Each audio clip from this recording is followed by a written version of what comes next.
Uganda.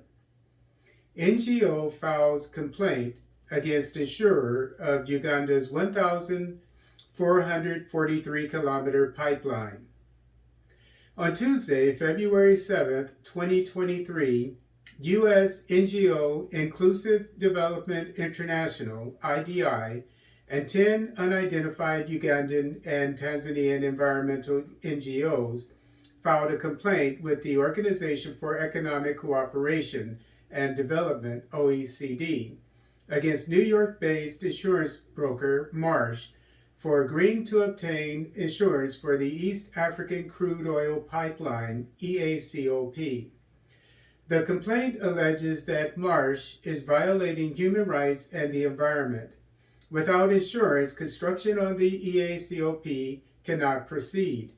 According to legal and policy associate at IDI, Coleen Scott, quote, "The role of an insurance broker is often invisible, allowing it to avoid facing up to its responsibilities.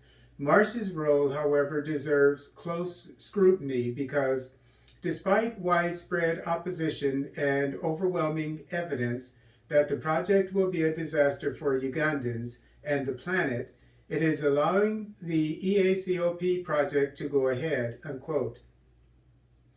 According to Monde, by agreeing to obtain insurance for the EACOP, the complaint filed by the coalition of NGOs alleges Marsh is, quote, "contributing to the serious damages the coalition believes the project has already caused or is expected to cause.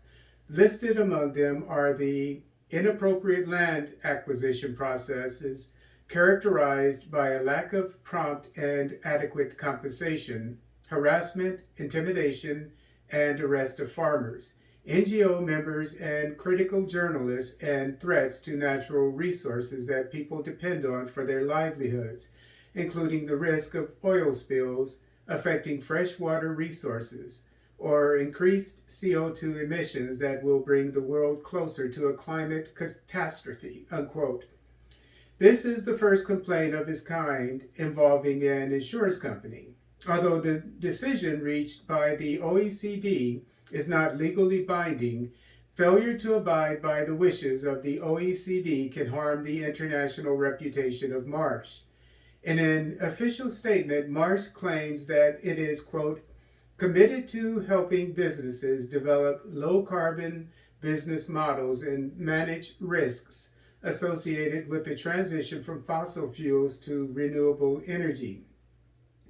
As we do our part to accelerate this transition, we recognize that a secure energy supply is crucial for the global economy and society as a whole. This is particularly true in the context of today's geopolitical environment.